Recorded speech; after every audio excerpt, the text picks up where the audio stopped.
இன்னும் நமக்கு கையெழுத்து யார் இடாது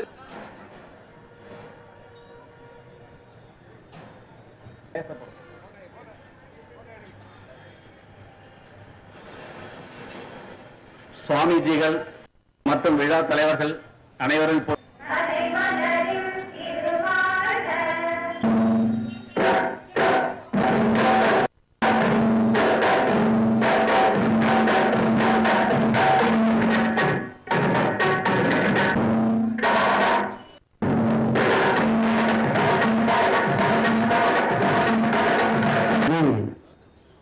மிகவும் சிறப்புக்கும் பாராட்டுகளுக்கு உரிய ஒன்றாகும்.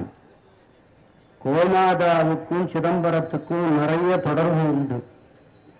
என்ன, அத்திரி முனிவருடைய மனைவி அற்புதமான ஒரு ஆண் குழந்தையை பெற்றெடுக்கின்றாள். ஆனால் அந்த தாய்க்கு ஏதோ காரணத்தினாலே தன்னுடைய தாய்ப்பாலை கொடுக்க மறுத்து விடுகின்றாள். ஆகையினாலே அந்த குழந்தையை தேவலோகத்துக்கு எடுத்து சென்று காமதேனுவனுடைய பசு பாலை கொடுத்து அந்த குழந்தை வளர்கின்றது.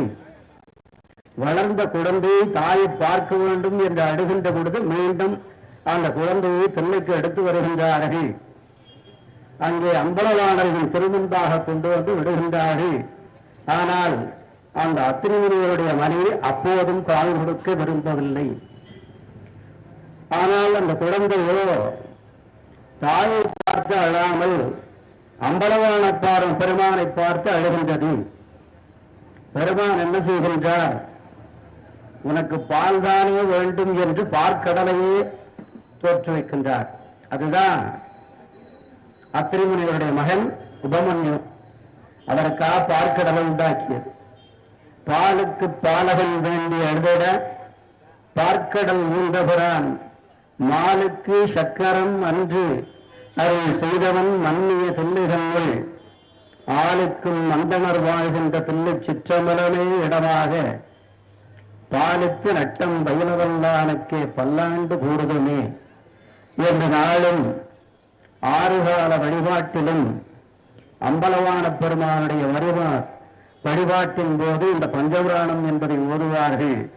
அதிலே இந்த பாடலை அடிக்கடி கூறுவது மரபு. ஆகவேதான் நான் கோமாதாவுக்கும் தில்லைக்கும் நெருங்கிய தொடர்பு உண்டு என்று சொன்னேன். இந்த கோமாதா எங்கள் குலமாதா என்று எழுதியிருக்கின்றார்கள். அப்படித்தானே? அதுதானே நியாயமும் உண்மையும் கூட. ஒரு மிகச்சிறந்த ஒரு வணிகர் தன் இல்லத்திலே ஏராளமான பசுக்களை வைத்து வளர்த்து அதிலிருந்து வருகின்ற பாலை இல்லாதவர்களுக்கும் ஏழைகளுக்காக இருக்கின்ற குடும்பங்களுக்கெல்லாம் வார்த்து கொண்டிருந்தார், கொடுத்து கொண்டிருந்தார்.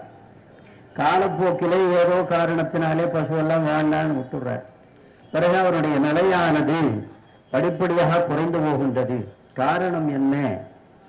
குலமாதாவாக இருந்த கோமாதாவை ஏதோ காரணத்தினாலே வெறுத்து ஒதுக்கிய காரணத்தினாலே அவர் தன் நிலையிலிருந்து மாறி நிலை ஒளிந்து போகின்றார். மீண்டும் அவருடைய குலகுரு வந்து உபதேசம் செய்கின்றார். ஏன் இந்த நிலையை நிறுத்திவிட்டீர்கள்? ஆகையினாலேதான் இந்த உங்களுடைய வளர்ச்சியெல்லாம் அபரிமிதமான வளர்ச்சியெல்லாம் இன்று குன்றி போயிற்று. மீண்டும் அந்த கோமாதாவை, உங்கள் குலமாதாவை இல்லத்திலே வைத்து பாதுகாத்து அந்த இல்லாதவர்களுக்கும் ஏழைகளுக்கும் பாலை வழங்குங்கள் என்று சொன்னார்கள் குலகுரு.